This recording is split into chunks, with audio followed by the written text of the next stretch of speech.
Okay, I want to welcome everybody here to part 5 of Options 201, the final chapter of Options 201. Yes, you've gotten to part 5.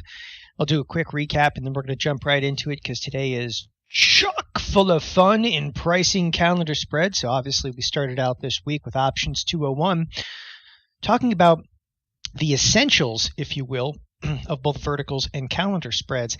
And again, the verticals and the calendar spreads are your primary building blocks of really everything we're going to be doing moving forward, whether it's an iron condor, a diagonal, a double diagonal, a straddle strangle swap, a chicken trade with cheese, you name it. By the way, I don't think there is a chicken trade with cheese, but hey, I coined that one. Anything you're going to do, is it going to be a calendar or vertical or combinations thereof? So one of the things that's most important in this kind of second half, and the reason that I'm spending so much time in calendar spreads and, maximizing value in calendar spreads is kind of where we left off yesterday here and where I would like to pick back up. But one of the reasons I spend so much time in the calendar spreads and that there's really 3 parts to this is calendar spreads. This is the challenging spread for most people. It really is the challenging spread. And what we're doing during this Options 201 here is we're not necessarily presenting like this is how you are going to trade this spread. Okay? What I'm trying to do here is to give you that background, the basics, the background, the foundation, the fundamentals. Do I have enough analogies in there? So that when we do a full-blown class, for instance, on calendar spreads or double calendar spreads, that the basics and the foundation and the structure, it's already in place. Like then how to value a calendar spread. You'll know what I'm talking about when I come to a calendar spread. And that's the single most important thing here, okay, during these sessions. Not so much like, hey, what's a good candidate for a calendar spread? The candidacy for a calendar spread can be a really multifaceted discussion, because learning about calendar spreads isn't about placing a calendar spread. I know that sounds kind of crazy, but when I say learning about calendar spreads is not about placing calendar spreads. Learning about calendar spreads is going to help you with covered calls. It's going to help you rolling vertical spreads. What a roll is again, it's moving an option from, for instance, a May expiration to a June expiration, or a June expiration to a July expiration. Calendar spreads, okay, are this foundation portion that if you trade options, you are going to need to know this. You're going to need to know how to price these spreads. And that is the point that I just want to continually harp on. It's why I'm spending, 3 separate portions just in calendar spreads. So here we are. Once again, talking about a calendar spread, and in the previous section, and some of you might be watching this in succession, we talked about time value in a 115 call. The key to the time value in the 115 call there is that the most time value, okay, and again, I like to sometimes rehash a little bit of this, but the most time value in this particular case is going to be found at what we term the at-the-money option. Okay, and here happens to be the at-the-money option. So this is time value to 115 call. Because in a calendar spread, what we do is we're buying a 115 and we're selling a 115. And both of these are calls. The only difference is we might be selling May, right, and buying June. But they're both 115 calls. So if you sell a 115 call and you buy a 115 call, if the stock goes whoosh up, you can't make anything on the 115 call that you own because you're also short one. They kind of cancel each other out. So the only way that you can make anything on these things is for what we term time value. And this column represents time value. And time value is always going to be the greatest at the what? The at-the-money option. Remember, we kind of looked at this and said like, time value is getting greater and greater, and then it drops off and drops off and drops off and drops off. And you put the dots together, you realize it's a distribution curve, and the most time value is at the at-the-money option. Keep it in mind as we go forward here. Because again, there's going to be a certain intensity to the next 40, 45 minutes, maximizing value in calendars. In calendar spreads, you want to see the stock price at the strike price of the option selected at the expiration of the near-term option. Again, All right. And, that question always comes up is like, wait a second. If the stock falls at or near the calendar spread would be worth the most money because the near-term option that was sold would expire worthless or near worthless. Okay. And the far-term option that was purchased will have the maximum time value. So let's again just sketch this out for you for just a second. Because again, I know I got to the slide a little bit yesterday, but I didn't really hammer it home. Here's a distribution curve. And right there, this is the money.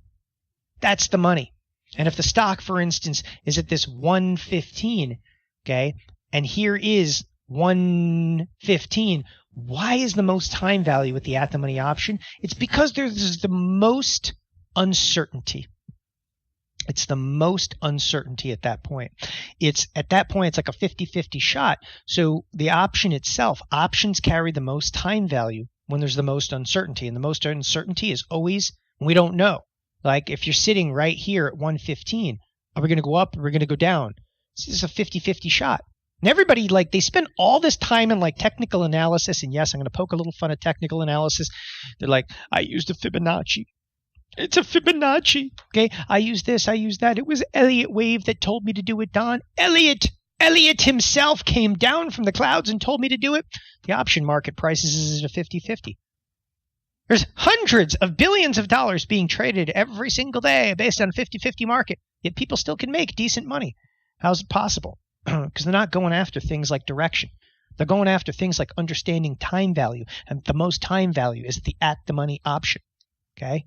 Did I poke enough fun there at the Elliott Wave and all the different, technical analysis? You're never going to get me into it because when you realize everything in technicals is based on previous price action, okay? Since the dawn of man, we've done nothing but try to predict the future. How's that worked out? Not well. Even when you know something's coming in the future, you still don't know what to do about it. Think about that for a second. People have known about major events going to occur. What did they do? The wrong thing. So I always have a friend, and I always tell him this, but this buddy of mine, and this is terrible, but when he has a decision to make, even if the decision is a 50-50 shot, he has a 90% chance of making the wrong decision. So I always ask him to do the opposite of every instinct possible. And that's usually when the phone rings. He goes, I'm not even sure what the opposite is anymore. Anyway, to move on here in maximizing values, okay, you want the stock to fall at the money. That's the whole key. Like if you do a 115 call calendar, you want the stock to fall at 115. If you do a 100 put calendar, you want the stock to fall at 100. Okay? Where you want the stock, easy enough. The goal in calendars is to have the stock close, okay, at the selected strike price at expiration. Again, do a 115 calendar, you want us at 115. This will give it the maximum value at expiration, as the at-the-money option, as shown in the previous table, will have the most time value. That was the 115 strike, and that was the table I was referring to in here. It doesn't matter if the strike price is at the money or out of the money at the time you place the trade. If the stock closes at the selected strike price of the near term, it will have the maximum value because it will now be at the money. Now, here's where things get a little crazy. Ready? Now we're going into a table here. And I just presented to you in this table a short 100, there's the short SEP 100 calls and the long ACH calls over here. And again, what we're starting to get into now is to truly value these types of trades. And this is the hardest thing for people to do. And that's what most of this, the rest of this section today is really valuing these things and getting most effective at valuing them. So if you were to go out and you were to do this trade, again, I always like to to jot this down. What this trade really breaks down to, again, we're short SEP and we're long ACH. All right, short SEP basically means we've gone out there. What did we do? We were buying, okay, and we were selling. We're buying the ACH 100 and we're selling, we call it the SEP 100. Now, price in here to me is inconsequential. It doesn't matter what you bought these for or what you sold these for.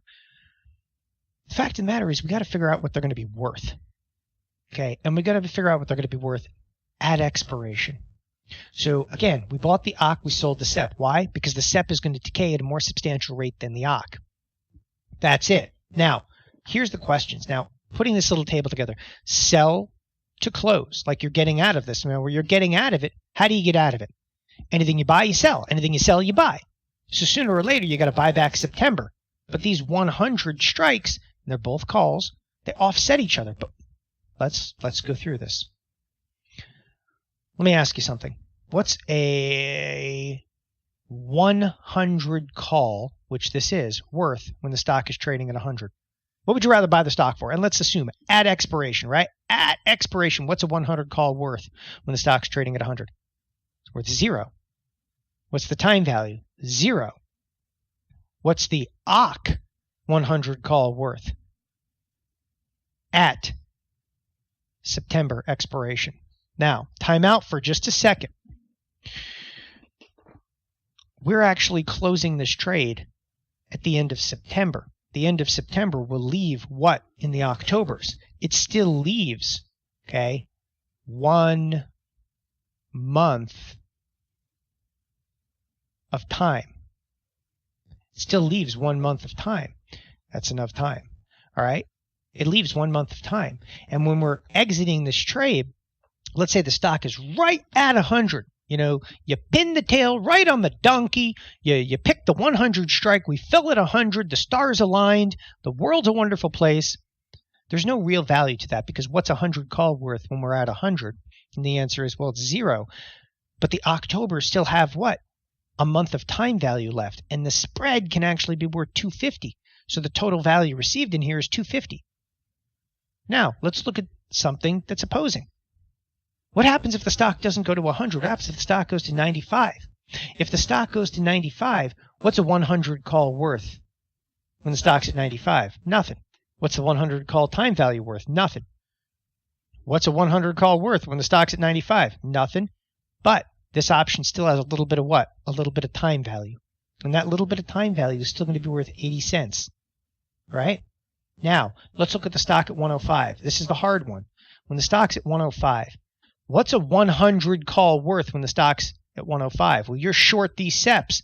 You owe somebody $5. $5, $5, $5. How much time value is left at expiration? 0. But wait a second. You're also long the OC 100s. What's an OC 100 worth? What's a 100 call worth when the stock's at 105? It's worth plus $5, right? So here you lost $5. Here you made $5. Lo and behold, the option, though, that still has a month left still has 80 cents of time value. So you still made 80 cents. Now look how this prices. Prices like a distribution curve. The most value of these calendar spreads is right here. It's found at the money. Even if you go up to 110, what is a 110 call worth? All right, or sorry, what's a 100 call worth when we're trading at 110? You lose $10. All right, because remember, you're short an option, long an option.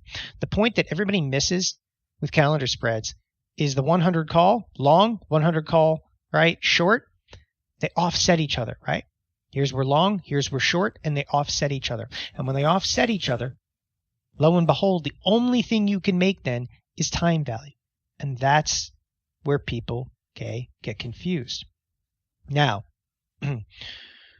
we can go a little bit forward here. We can use, there's so many variations now to calendar spreads, and I want to just highlight this for a moment before I go into valuing the calendar spread. So many variations. You realize today in a live market condition, and we're going to go over to the live market here momentarily, look at the possibilities today. You know, there's a reason that I'm talking so extensively about value your calendar spread. And the reason is you have 7-day options and 14-day options and 21-day options and 28-day options. Oh my! Think about all the possibilities in here. That comes later. The criteria, which spread do I place, comes later. Let's not worry about right now. And I'm very forthright with this. Don't worry about which options to use. Okay? And again, what TheoTrade is designed to do is not to keep pumping classes out to you and sell you more classes. We're designed to deliver classes to you so that you go through the right progression and learn this stuff the right way from A to Z. And you don't constantly have to, oh, I bought this class for a couple of bucks, but I didn't have the money to buy this class, or I didn't want to take this class. Okay, I'm going to take you through the entire progression of calendar spreads. And again, the most important thing right now is getting you to value these, because there's so many different variables now in placing the spread that we want to make sure that you have the fundamental idea of how to value the spread first. Because if you can't figure out the value in them, what's the point of placing them? And that's, I just want you to see see the infinite variables that may exist in a trade like this. You start opening up the option chains, you're like, oh man, there's a lot of options on them there options. Okay, don't get intimidated by it. In a minute, you're going to be able to price any of these. Great. Moving forward, valuing a calendar spread. The time value of an option is the highest when it is at the money. Therefore, the calendar spread is worth the most when it closes at the money. The calendar spread will be worth the most money when the stock is at the same price of the strike selected, the 100, and that was the 100 from the previous example, at expiration, of the near term. This is when the near-term option expires and has no time value left, and the far term, the October, is at the money with a month left. Again, it seems a little bit, difficult over there. We're going to continue this. The calendar spread is worth approximately the same if the selected strike closes an equal distance in or out of the money. So what I was getting at with this is simply this idea. You have a calendar spread. And I would put it down here, and it was the 100 calendar spread. And if we went down to 95 or up to 105, that this calendar spread was actually worth the same at 95 as the stock at 105. Now, that calendar spread was worth 250 at the peak. It was worth 80 cents over here at 105, and it was worth about 80 cents here at 95. That's all it's saying, right? I just want you to note that if you do this strategy, if the stock is at 100 and you do a 100 calendar spread, that trade is neither bullish nor bearish. That trade is actually what we term, neutral. It's a neutral trade. It means you want the stock at 100, but make no two ways about this. Neutral still implies a direction. Neutral is still a direction because you need us within a certain range. It doesn't feel like it, but it is. And if we go up or we go down, you still make like 80 cents here or there. But again, you'd want the stock right at 100. Now, both options in the calendar spread use the same strike prices. Any intrinsic value will be the same for both. They will cancel each other out because one option you're buying and the other option you're selling. And that's the whole key in there. And again, I want to go back to that table just briefly. As you see, even when you're up at 110, the 100 calls are in the money, but the 100 calls are in the money, so they cancel each other out. Anything left over is nothing more than time value. So it's shown, again, in the above stock price of 105 and 110, you can only make money on time value. Now, we're going to build a few calendar spreads here, and we're going to start to price them. The traditional formula for buying out of the money time spreads is to select a strike price that you believe the stock will move to at expiration of the near-term option. So what I'm saying is this. We're going to go in and we're going to pick a stock here in a moment. Let's say that we use, an underlying Apple. And Apple is trading, at, for instance, 95. Now you say to me, Don, within 3 weeks, I think Apple is going to be right back at 100. Paint the target on it. That's where you think Apple's going to be. So what do? You go out there, in this example, and we're going to sell the May 100s and turn around and buy the June 100s. Price is inconsequential. All I want you to see is you think the stock is going there, put the calendar spread right there. Why? Because if the calendar spread, or if I should say the stock goes to 100, the calendar spread is going to widen out right on you. It's going to be perfect. If your target strike is below the current stock price, select puts. Now, what happens if you don't think Apple's going to 95? Maybe you think Apple is going to where? 90. So what do? Paint a target on it. Why? Don't use the 100 call calendar spread. Use a 90 put calendar spread. And we're actually going to show just that over here. What you're going to learn is calendar spreads or target practice. Sell the near-term option, buy the far-term option. Same series, that's calls with calls, puts with puts, on the same stock.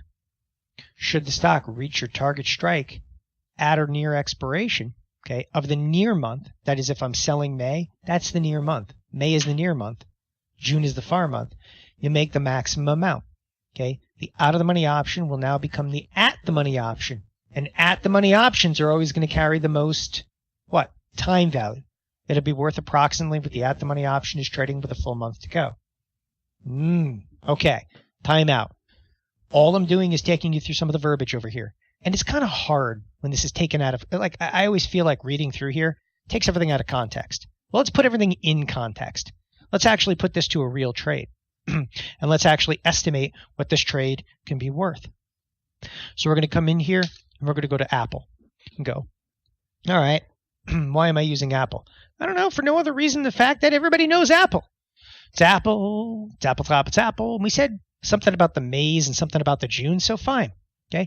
Again, I'm less inclined at this point in time for you to worry about which months should I trade. The most important thing again now, as I stated earlier, is value, value, value. I want to make sure that you get how to value these spreads. Okay. The question is, where, ladies and gentlemen, do you think Apple is going? It doesn't matter. Let's just pick a direction over here and just do the spread. Let's just pick a direction and figure it out. All right. And here is the easy way to do this. Now, bear with me. I'm going to open up just a few more strikes. Okay. I'm going to open up like 12 strikes. And let's say we select the value of 95. Okay. So what we're going to look to do is we're going to sell a 95 call, and then we're going to buy a 95 call. Right? Why are we going to do that? We're going to sell these 95 calls, and then we're going to turn around in June, and we're going to buy a 95 call. Why? Because this is my calendar spread. I'm doing target practice at the 95 strike. So at this point, you realize number one over here. The stock is currently trading at 92.75. Doing the 95 calendar spread means, okay, paint the target, 95. That is where I'm going to want the stock. And it is target practice. And the reason I put these circles around it, not only to look like a target, you're going to make money in a radius. So like here's 95, okay, here's 96, here's 97, here's 98, and you're going to make money based on where we fall on the target. It's exactly what it is. It's like, it's just taking, a trade and taking a shot at that particular strike. And the profit and loss is going to be very dependent upon how close will you get to 95. But when you start to learn about these, you don't just have to do the 95s. You could do a calendar spread at 90 and 95. And that way you actually paint multiple targets. And those targets happen to overlap. And all of a sudden you're like, boy, I think I'm getting something. This is why I'm not spending tremendous amount of time today on which calendar spreads to use. Again, tactically and criteria-wise, we'll cover in future iterations, future classes here at TheoTrade. This is the most important thing. We sold May, we bought June. Ladies and gentlemen, boys and girls, what's this thing worth? What could it be worth? I want you to estimate what this thing is worth. How do you even do that? Okay. Now, there's all kinds of crazy tools like theoretical pricing calculators. Forget it. Let's assume you're on a trading application, okay, that has no theoretical pricing calculator. You got nothing, okay? First of all, how do you value? What's a 95 call worth, okay? If the stock goes to 95, what's a 95 call worth at expiration? Now, that's a question to everybody. Everybody that's watching this live and uncut, what's a 95 call worth when the stock actually goes right at 95? So let's take an assumption here. Let's take an assumption right now that the stock falls, not where it currently is, but let's say the stock falls at 95. So what's this 95 call worth 21 days from now? So basically there's going to be 0 time left. A 95 call worth when the stock's trading at 95, it's going to be for 0. What's its time value worth? 0. What's its intrinsic value worth? 0. So what's the 95 call worth when the stock's trading at 95? 0. It's going to be worth anything because a 95 call is not going to be worth anything if there's no time value left. So the option that we sold, remember in the spread, we sold May and we buy June. We sold May and we bought June. Now, collapse that down for just a second. So if the May option is worth nothing, and again, the whole spread, we know the spread costs. Like if you do this trade right now, and it's a live trade, I can place it. But if I do the trade right now, it's going to cost me $1.07. Whole key is over here. What are you paying $1.07 for? What are you paying $1.07 for? See, here's the thing that kills me is when you look at this trade, you pay $1.07 for. The question, doop, what can you possibly make on it? So the reason that people do not like calendar spreads is that this question is difficult to answer. You know that you're paying $1.07. That's definitive. That's the debit. What can you make? I don't know. What you need to do is you need to take this 49-day option. It's almost a 50-day option. And you need to estimate what would this 49-day option be worth 21 days from now. Now, why did I pick 21 days from now? Now, this is the stuff that I got to be very frank with you. You're not going to learn in a PowerPoint presentation. You're not going to be able to read this. Like, you got to go through like this options 201 and actually get into real trades. None of this fictitious stuff anymore. This 21-day option becomes the option with 0 days left. This 49-day option takes 20 days off of it. So the 49-day option then is going to become like what? It's not going to become like a 21-day option. It's going to act like a 28-day option. Did you see how I did that? What I'm doing is I'm estimating that if a 21-day option becomes 0, right? So we subtracted 21 days off of that. Then a 49-day option, it's pretty close to 50 days, is going to act most akin to the 28-day option, right? 50 to 28, it's just about what? It's about 21 days. So what you need to do is you need to figure out, okay, what a 28-day option is worth. Now the 95 call is only worth about $1.60. But we're not estimating that the stock is where? At 92. We're estimating what happens if the stock fell at 95. Well, look at the at-the-money option. If you look at the at-the-money option is trading for about $2.41. That means, and this is without a doubt the most confusing thing. If this spread is worth $1.07 right now, it means when the option in May, and I'm actually going to show you this, and I just write it up over here so everybody's comfortable. If you go out and pay $1.07 for this spread, it means that 21 days into the future, assuming that this option went out worthless, that we didn't even buy it back, that option's gone. What's a June 95 call worth? With the stock trading at 95, it would be worth what a 28-day option is worth with the stock trading at 93. Why? Because 93 is where the money currently is. So the option should be trading around $2.40. Not half bad, right? Take $1.07, turn it into $2.40. But that's a best case scenario. Take it, okay, and chop like 30% off. Take it and chop like 30% of the value off of that. Why am I chopping 30% of the value off? You're never going to hit it square on. That's perfect. Take it and chop 30% of the value off of it. Why? Again, because if you want to be real in trading, you're going to realize that hitting this thing at $1.60 is still not half bad. And you're like, you're teaching me to do a trade to make like 50, 60 cents? Yes, this is very reasonable expectations of what you can make.